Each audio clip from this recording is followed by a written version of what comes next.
दोस्तों Bajaj housing finance limited की बात करें तो यहाँ पे स्टॉक में आज कुछ गिरावट देखने को मिल रही है और इस गिरावट के पीछे वजह बाजार में बड़ी गिरावट।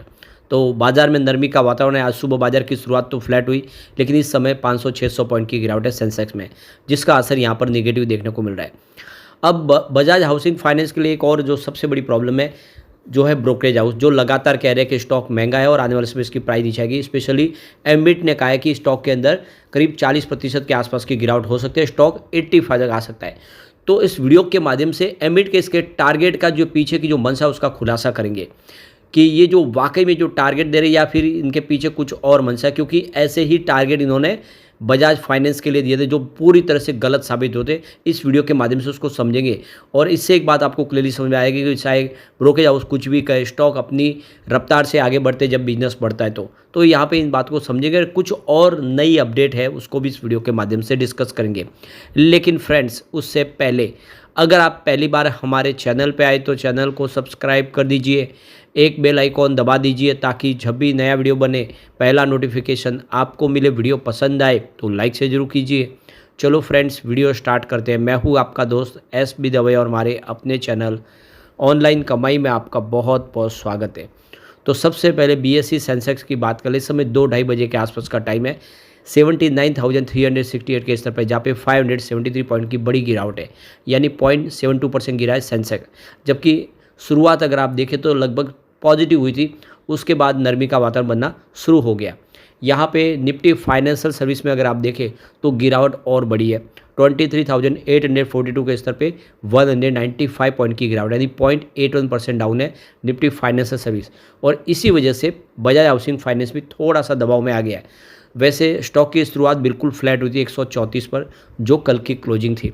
इंट्राडे में 136 का हाई भी बना, यानी बाजार में साथ दिया होता तो स्टॉक में तेज़ी बन जाती है। लेकिन जैसे कि बाजार में भारी भरकम गिरावट है, जिसकी वजह से स्टॉक लो में 132 तक आ गया।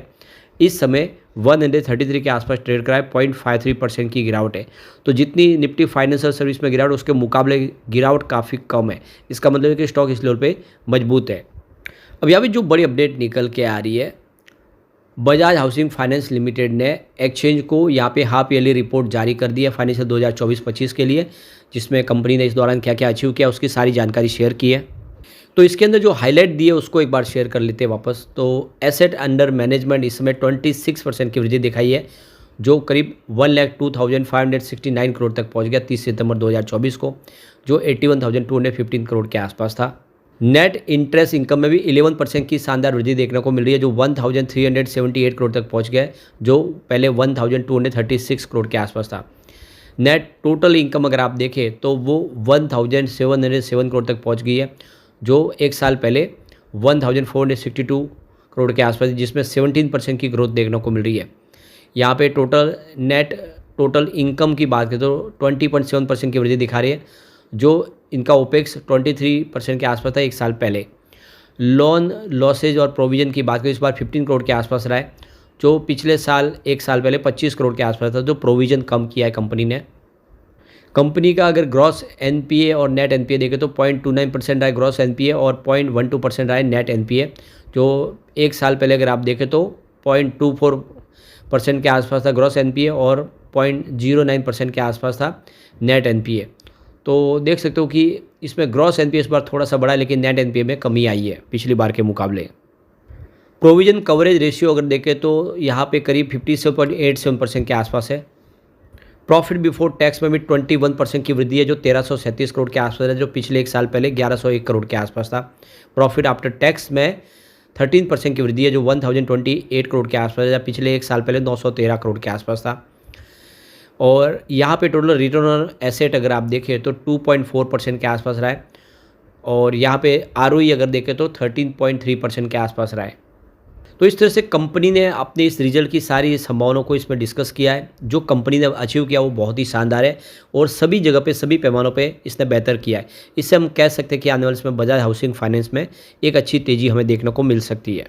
अब यहाँ पर अगर आप देखें तो IPO लिस्टिंग के बाद एम्बिट की तरफ से यहाँ पे सेल की रेटिंग दी गई, और आप देख सकते हो कि एम्बिट का कहना था कि 139.40 के आसपास जब स्टॉक था, उन्होंने कहा कि स्टॉक के अंदर 39% की डाउनसाइड देखने को मिल सकती है।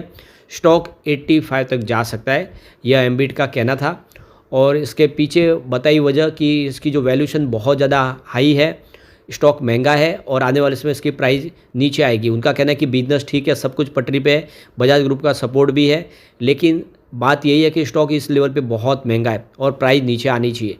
तो ये एम्बिट की सेल रेटिंग दी गई है और लोग इससे काफ़ी ज़्यादा टेंशन में आके कुछ लोगों ने अपनी बिकवाली भी की कि ये तो 85 पे आ जाएगा, नहीं वापस 2 डिजिट में चला जाएगा। इस तरह से एक माहौल बनाया गया। लेकिन क्या वाकई में इसके पीछे कुछ सच है? तो आपको इसके लिए थोड़ा पीछे जाना होगा और आपको ये पूरा का पूरा जो राज है खुलता हुआ दिखाई देगा। ऐसी ही सेल की रेटिंग बजाज फाइनेंस के लिए एम्बिट ने दी थी।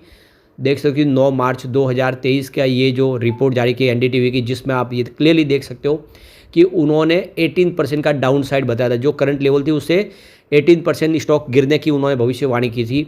यानी उनका कहना था कि आपको स्टॉक को सेल करना चाहिए, ये 5000 तक स्टॉक आता हुआ दिखाई देगा। यानी 5028 की उन्होंने टारगेट दी थी उस समय 9 मार्च 2023 को। तो ये देख सकते हो कि करंट प्राइस से उनका कहना था कि स्टॉक और नीचे आएगा। यानी 6000 के आसपास जो स्टॉक था उनका कहना था कि वो 5000 तक जा सकता है। तो ये उन्होंने सेल की रेटिंग दे दी थी बजाज फाइनेंस के लिए 2023 में। लेकिन इसके पूरा का पूरा गणित ही उलट हो गया। आप देख सकते हो क्लियरली, जिस दिन उनके तरफ से जो सेल की रेटिंग निकल के आई थी, स्टॉक 5900 के आसपास, यानी 6000 के आसपास इसकी प्राइस थी और उनके हिसाब से इसकी प्राइस 5000 होनी थी। लेकिन आप ये क्लियरली देख सकते हो कि 6 अक्टूबर 2023 को स्टॉक 8168 तक चला गया। यानी जो स्टॉक 5000 पे आना था वही स्टॉक आप देख सकते हो 7 महीने के बाद 6 अक्टूबर 2023 को 8000 को क्रॉस कर गया। तो ये क्लियरली आप देख सकते हो कि जो एम्बिट ने कहा था उसका बिल्कुल उलट हुआ और उनका जो यहाँ पे एक तरह से प्रेडिक्शन था वो पूरा का पूरा गलत साबित हुआ। यहाँ पे उलट हो गया। यहाँ पे जहाँ पे 1000 रुपये की गिरावट होनी थी वहाँ पे देख सकते 2000 की बढ़त हो गई, 6000 से सीधा स्टॉक हो गया 8000 के आसपास। तो ये क्लियरली देख सकते हो कि एम्बिट जो कहता है उसके उलट ही होता है। ये बात अलग है कि उसके बाद बाजार में जो गिरावट का माहौल बना, इस वजह से स्टॉक फिर से अब 6900 के आसपास आ गया है। करंट लेवल से अगर आप देखें तो ऊपर की लेवल से 1000 रुपये आपको डिस्काउंट में स्टॉक मिल रहा है बजाज फाइनेंस का भी।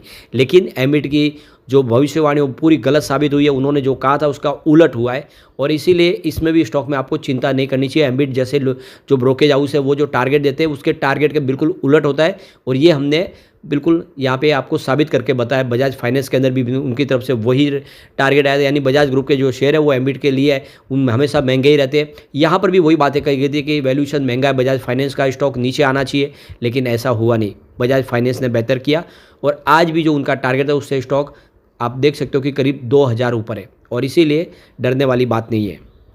अब यहाँ पे देख सकते हो कि कंपनी अफोर्डेबल हाउसिंग के ऊपर ज़्यादा फोकस करती है और प्रधानमंत्री आवास योजना का पूरा फ़ायदा कंपनी को मिल सकता है।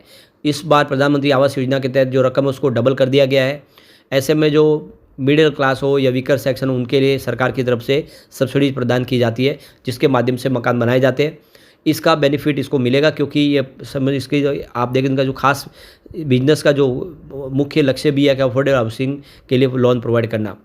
तो लोन सब्सिडीज़ के तहत यहाँ पे कंपनी की तरफ से बिजनेस को आगे बढ़ाया जा रहा है। इसलिए हम कह सकते हैं कि आने वाले समय बजाज फाइनेंस अच्छा कर सकता है और बजाज हाउसिंग फाइनेंस लिमिटेड में ये एक अच्छा मौका है लॉन्ग टर्म के लिए, क्योंकि स्टॉक बहुत ही कम प्राइस में मिल रहा है। यहाँ पे कम्युनिटी सेंटीमेंट भी स्टॉक के साथ बिल्कुल बना हुआ है। 87% बाय की कॉल है, 13% सेल की कॉल है। यानी 100 में से 87% लोग इसको लेना पसंद करें, तो इन्वेस्टमेंट के बारे में सोचा जा सकता है। लेकिन फ्रेंड्स, कोई भी इन्वेस्टमेंट करने से पहले अपने फाइनेंशियल एडवाइजर से एडवाइस ले ले या अपना खुद का रिसर्च करें, क्योंकि मैंने वीडियो आपके एजुकेशनल पर्पज़ के लिए ही बनाया। वीडियो पसंद आए तो लाइक से जरूर कीजिए और चैनल को सब्सक्राइब कर दीजिए। Thank you friends.